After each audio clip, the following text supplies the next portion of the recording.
Okay, this is Rich Meyer again. We're taking a look at another house in Southwest Pine, 6809 Southwest 10th Court.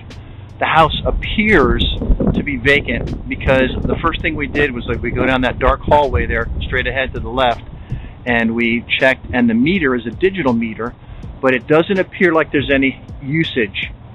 Doesn't appear like there's any usage being sucked into that house. Secondly, we went to the backyard, and you have to be careful because people that are in foreclosure are generally not real happy to see people snooping around their houses. So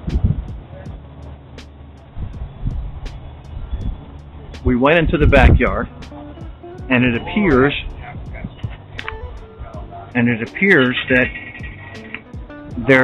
that I'm going to say again, it looks like it's vacant, and this is one of the other things we look for, is I'm looking for any windows where I can look in and see if there's any furniture. Next thing I'm going to do is, I know this house has a pool because I saw it from the fence on the other side when I was looking at the meter. And the pool, you might not be able to tell here, is a lot lower. The water level is a lot lower than would the filter would need to run. Because if you look real carefully, you can see all the way across, the little blow jet is way above the water line. So I'm going to suggest the pool pump isn't working, and it probably hasn't been maintained properly in a very long time. Screens are down, there's no furniture out here except for one little soft chair. But see, one of the typical signs of a house that's vacant is all the blinds are down in all the rooms. So it's hard for me to see inside. Now, my buddy Ivan has gone next door to speak to the neighbor, and as soon as he comes back, we'll talk about what he found out when he went to speak to him. Go.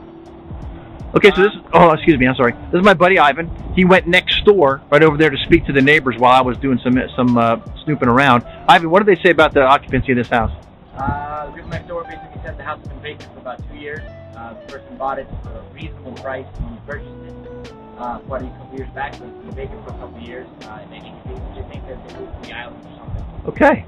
Good. So that's going to give us a license to snoop around a little bit closer, see if we can't get in the back of the house. Also, I noticed from the street that it's brand new roof. You can't see it from here. I'll give you another street shot for it. But it's a brand new roof. And now this mortgage is owned by a private investor. Let's go into the backyard. This mortgage is owned by a private investor. So this brings up a different set of circumstances. And what that means is, if there's a private investor, Mr. Private Investor that made the mortgage in this house, he's probably got a Mrs. Private Investor that he's going to have to answer to for this loan turning out so poorly.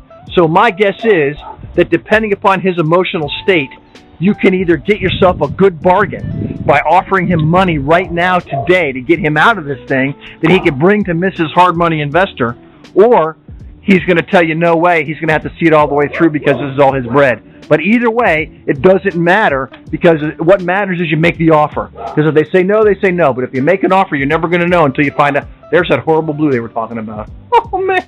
You imagine a whole house being blue like that? No, I don't want to. Yeah.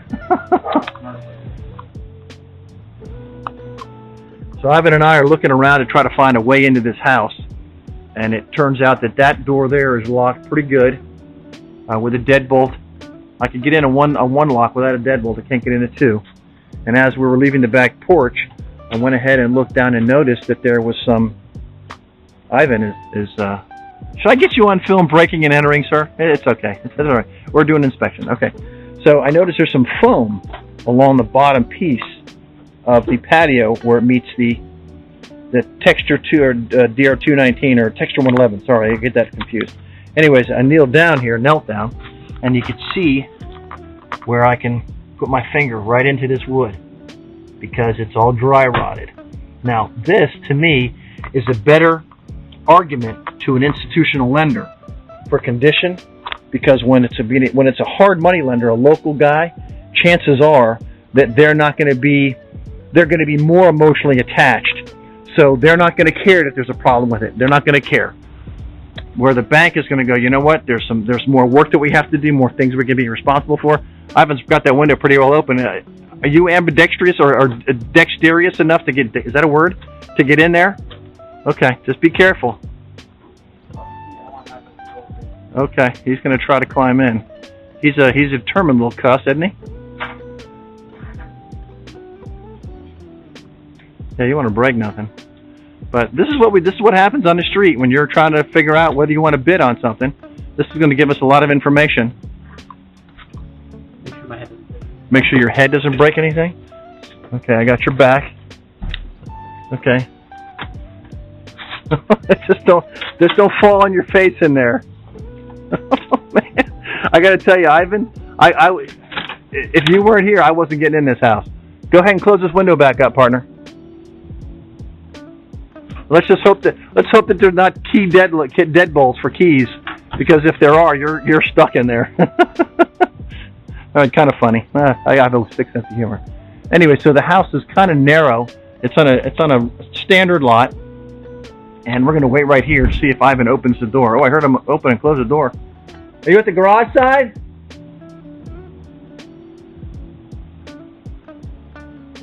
Oh, here he is. He's opening the door for me right now. Well, hello. They might be here. There is power, and there is air conditioning in here. So it's a little scarier to go in if there's stuff. See, there's all kind of stuff in here. There's people's belongings. There's stools. There's all kind of stuff in here. So, there's a fax machine, a computer. Yeah.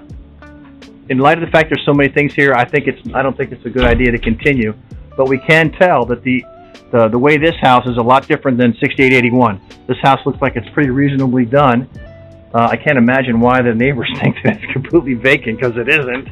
We're going to lock the door, and I'm going to close it. Okay. Well, the condition was great. Ivan, I got to commend you for getting in that house, man. That was brilliant. And the fact that you can, well, you're a young man, so you can climb. I unfortunately can't do that anymore. Is your shirt okay? Okay.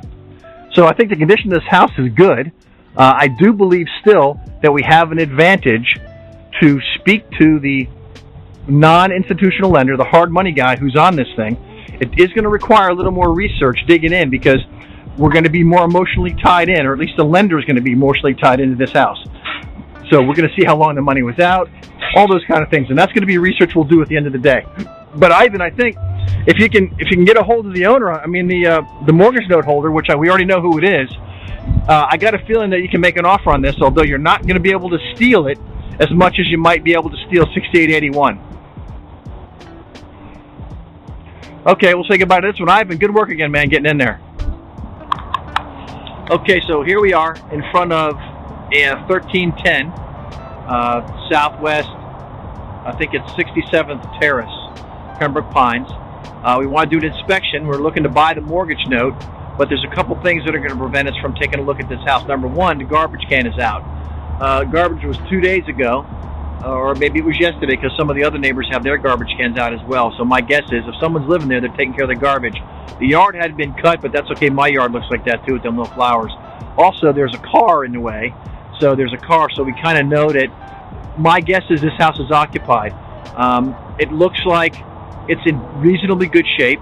It's got two stamped driveways, one on each side of the property. Here a double, and here a single. So I just think that the house like this is, you're not going to be able to get this big a discount when they're in good shape as you would, for example, 6881. If you remember, that was the first one we looked at. So our chore is today to try to find properties that are vacant, that are not properly maintained, in order to make offers to buy those notes at really discounted prices. Again, this house is in pretty good shape. The windows look fairly new, within the past 10 years, and the roof looks like it's within the last 2. So my guess is the lender's going to hold out for whatever they think they can get on this house. But hey, you know what? That's why we go out and visit them. We eliminate the ones that aren't any good. This one, I don't think someone will make a nice house out of this, but we're not going to be able to make any money off it. So we're just going to skip it and move on to the next one. Okay, Ivan, ask me the question about, we're on 67th Way still. Yeah, I was wondering, since the house is so nice and you decided you didn't want any part of it, are you still going to track it all the way through to see the results, or to see if, some other purchase opportunity comes up? That's a great question. Am I going to track the sale? I'm not going to track it, and the reason is because the lender on this property is HSBC. They're not a known discounting lender. But on the other hand, if the lender was Deutsche Bank, U.S. Bank, Bank of New York, Mellon, one of those banks that are known discounters, yes, I would keep the research. I would remember what the house looks like. I would take a separate picture of it, and I would track it. So if it went to sale, I'd be prepared to bid on it if the discount came in steep enough. But that's a great question, man. I'm glad to see you're paying attention.